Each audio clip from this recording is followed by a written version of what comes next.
tal amigos? Thank you so much for joining us on your Hispanic Business Television's weekly report. I'm Viviana Granillo. This week on the show, we have your latest trending headlines. We have a segment with Lindita in Lindita's Kitchen, HBTV Sports Exchange with Shali Aragon and Alex Ramirez, and of course, the Chisme of the Week. So don't go anywhere because HBTV starts now. All right, kicking it off with your latest trending headlines. Some Latino voters at Monday's National Council of La Raza conference were saying that they feel the support from the presidential candidates and for the first time in a long time. Some of the candidates are talking about the issues that matter most to them, like immigration, education, and jobs. Maria Orguello, NCLR attendee, remarked, "I really like that as a Latino, I found out we have a lot of support, and that was wonderful. I feel very happy." It's simple, really. Voters told us it's not enough to have a political candidate slip a sentence or two of Spanish into their speeches or conduct bilingual polls. Ernesto Ortega, a Latino attendee, said, "Personally, I think if I can get the vote out, we will be the difference in 2016. Even young voters are taking notice of which candidates address them. 93% of Latinos under the age of 18 are U.S. citizens, and 73,000 become eligible to vote every month, according to the Pew Hispanic Center." All right, in other news, going into the real estate market, saving for a down payment of 20% or more may be difficult for Hispanic first-time home buyers, but according to research released today by TD Bank, they want to try and make it happen. The bank polled more than 1,000 Americans looking to purchase their first home within the next 5 years.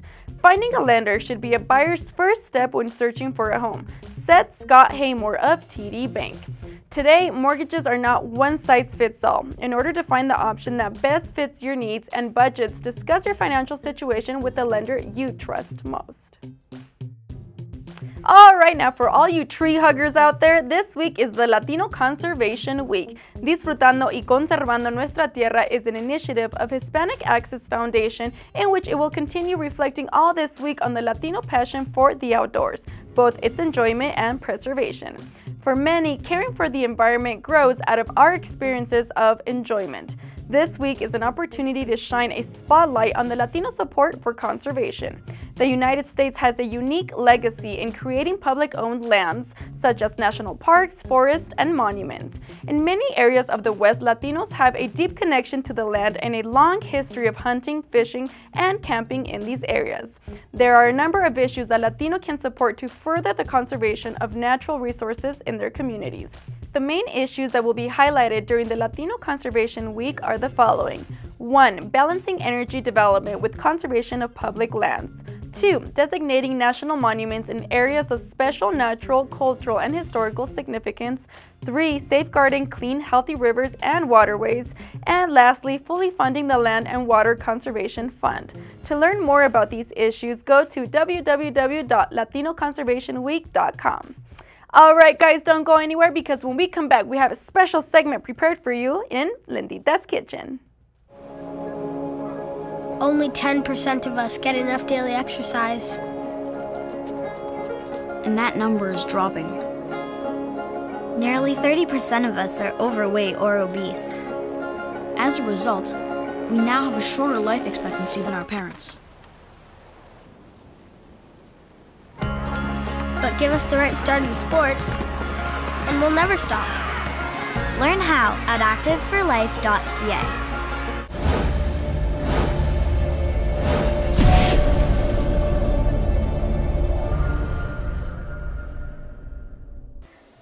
Hola and welcome to Lindita's Kitchen. I am Lindita. Hey, let's get ready for some summertime salads. And I've got 2 of them that you're going to enjoy. They're easy to make and they're healthy. And so let's get started, no? All right, we're going to start out with our chicken salad. And we always put a little twist. My mother used to love it. Only because she was also diabetic as well. And diabetes also runs in the Hispanic community, like higher than most. But I want to share this recipe with you, and so let's get started, no? And we've got 3 cups of the chicken, and you can do the chicken breast. If you want to go a little healthier, do 2 chicken breasts. You can broil them, boil them. I like the chicken, the rotisserie, so because I do like the color of, and I do like the different meats. I like the white and I like the dark. Actually, I like the dark a little better. And we're gonna add 1 jalapeno. And I left the seeds in there. My mom used to love her little jalapenos, no? So we're gonna stir that up a little bit. And then we're gonna add about 2 cups of the red grapes. And you can also use the green too and give it a little bit more color if you'd like. But I do like the red as well. So you'll see. Whoops, one got away. Hey! And then I'm gonna toss that in there, and then let's mix it up a little bit. And we're gonna use some celery. The celery, I used 4, like just 4 of the celery sticks. And you know, you wanna dice them finely diced. Toss that in there as well, nombre. Let's see.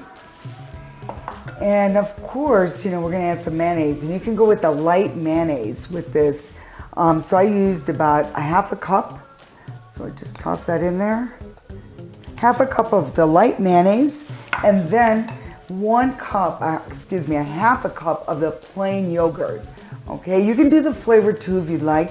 Be a little bit different, but for this recipe, you want to stick with the plain. So we used a 1/2 cup as well. Let's mix it up a little bit. Mira how beautiful this is. It's going to be refreshing. It's summertime. You can sit out on the deck. And you're going to a potluck or something like that. Hey, this is an easy recipe to do and take it with you. And of course, last but not least, we're going to add some walnuts.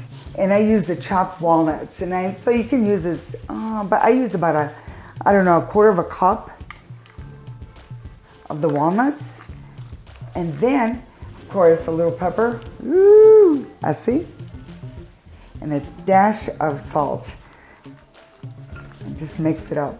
What you want to do is just mix it completely. And then you want to refrigerate it at least, you know, for an hour. Get it nice and chilled. And it's ready to go. So was that easy or what? Okay. And the next salad I'm going to be making for you is a tuna salad. So we'll get going on that one next. Isn't this beautiful? Let's take a shot here so you can see what I'm talking about. How pretty that is. Mira. Oh. I know my mom, it was one of my favorites. And of course, when you have the jalapeno in there, you get that little bite. Yes, it's all good. So let's get started on our next salad, no?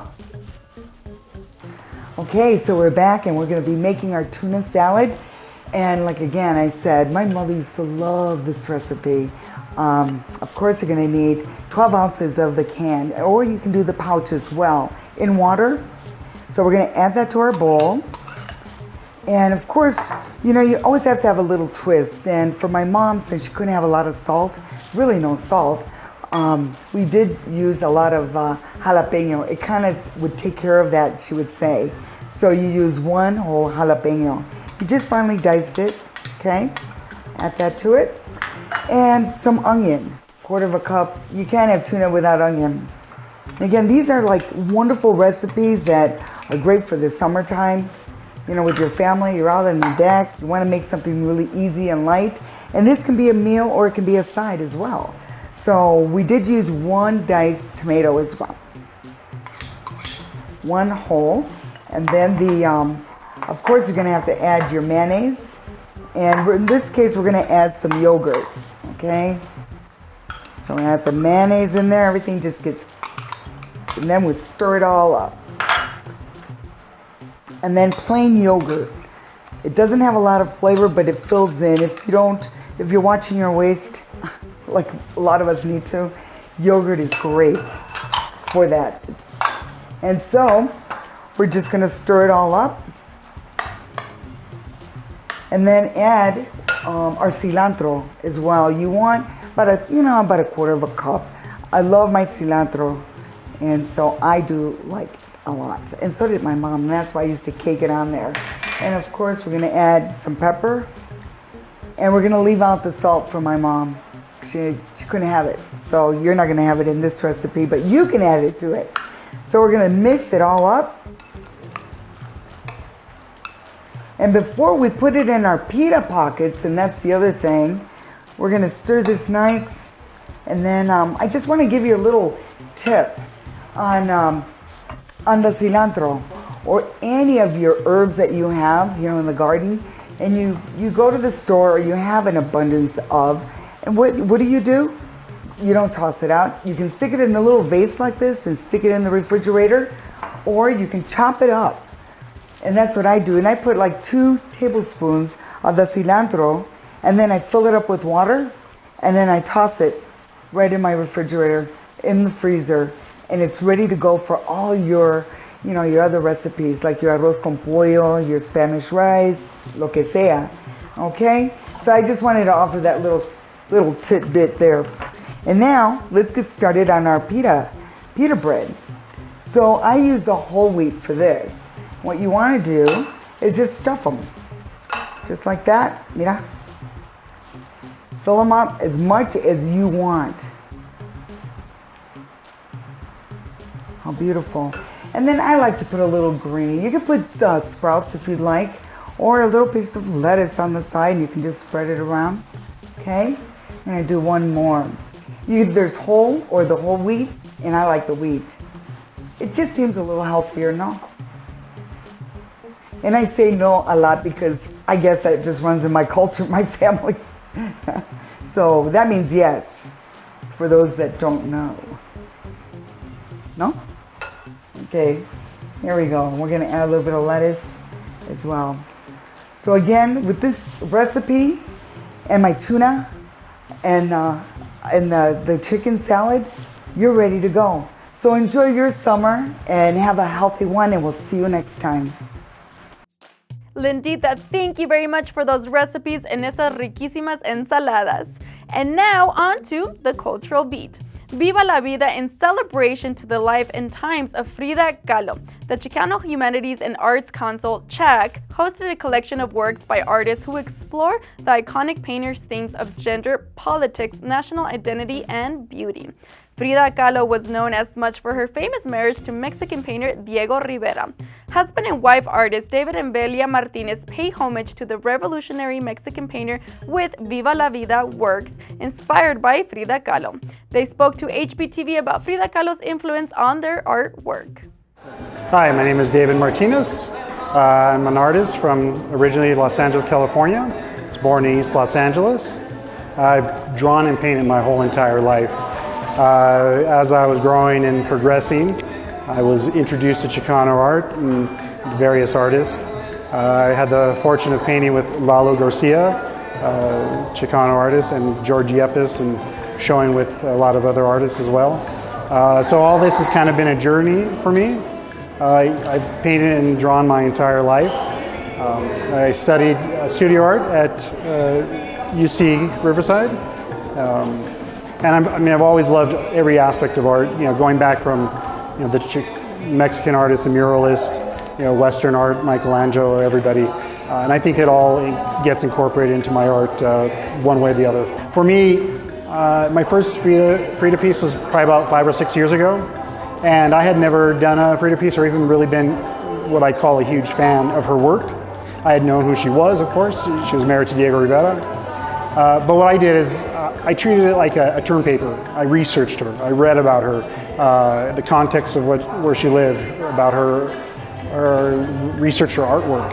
And so the first piece I ever did is actually this one here, which is called Santa Frida. And it's basically an interpretation of her life, or her life, you know, symbolically described. And since then, I mean, once I got to know who she was and what she stood for, I mean, she's an amazing individual and as well as an artist. So it was a great learning experience for me, and I think it's helped me grow as an artist. So that, I felt very, very fortunate to have that opportunity, and then the work itself gets such a warm reception from people, especially people that are fans of Frida Kahlo. So she went from being this artist to being this cultural icon, and it's nice to be able to take part in that. Hi, my name is Belia Garcia Martinez. I am one of the curators of the Viva la Vida show here at CHAC in Denver. The Viva la Vida show is a Frida-inspired show. What that means is that we asked artists to give us some of their pieces, their best pieces, that they felt were inspired by Frida Kahlo. So we have people of all races, ages, males, females, showing in this gallery this evening. I am mainly a photographer. One of the pieces that I have in the show is right behind me. And I was inspired by Frida just because she's such a strong female, a very strong Latina that many of us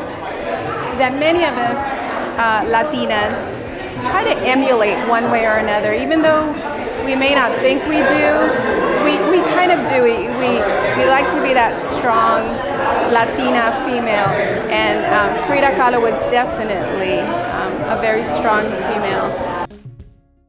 Wow, that was beautiful. Frida Kahlo is definitely becoming mainstream. All right, guys, lastly, with your latest trending headlines, the battle for millennial beer money is heating up in the Hispanic market. Tecate, the Heineken-owned Mexican beer, launches its latest effort aimed at targeting bicultural Mexican-American Gen Yers in the Sunbelt states. One Bold Night is a short film released today, broken into 4 60-second clips that depicts an epic night from the point of view of a Tecate drinker, and for the first time includes a cameo by the brand mascot, the Black Eagle.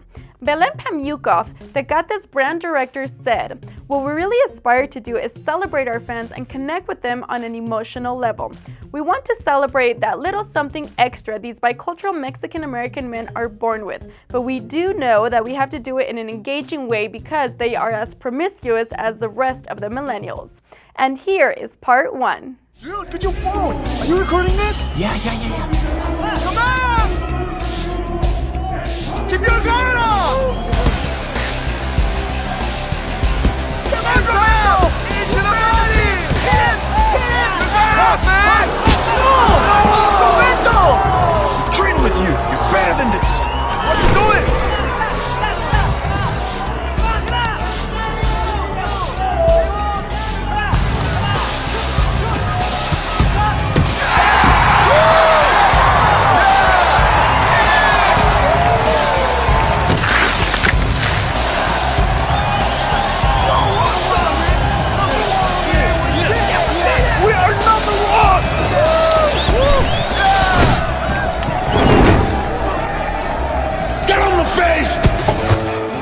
Is your phone okay? Yeah. Hold it. There he is! Come on, let's go!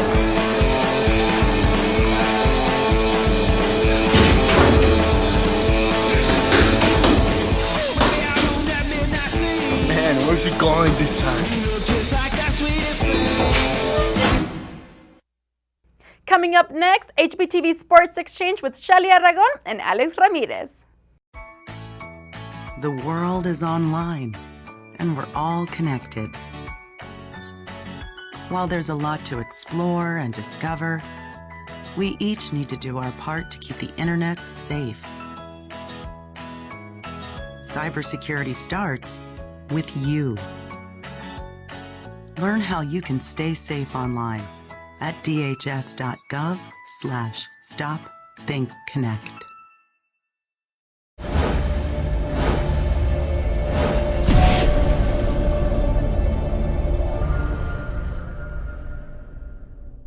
Hello, this is Alex Ramirez, and welcome back to another edition of the Sports Exchange with my co-host, Shelly Aragon. Hi, everybody. Today, we will be covering a wide variety of trending topics in the sports world today. Wimbledon, NBA, Summer League, Jordan Spieth's recent dominance of the PGA, Florida State football, and plenty more. Thanks, Shelly. Let's get started. Starting with a big shout out and congratulations to Novak Djokovic and Serena Williams. Djokovic won his 3rd Wimbledon trophy at the All England Club in London, and Williams won her 6th. separating themselves from the rest of the elite in tennis. Both are demonstrating that they're capable of taking home the title each and every time they enter a Grand Slam tournament. And if Serena Williams triumphs at the US Open next month, she would become the first player since Steffi Graf in 1988 to complete the calendar year Grand Slam. We'll definitely be cheering for you, Serena. Good luck, Serena. Moving over to golf this past weekend, Jordan Spieth played in the John Deere Classic, and the 21-year-old made it a lot tougher on himself than it needed to be by winning the Classic in the playoff against Tom Gillis on the second hole.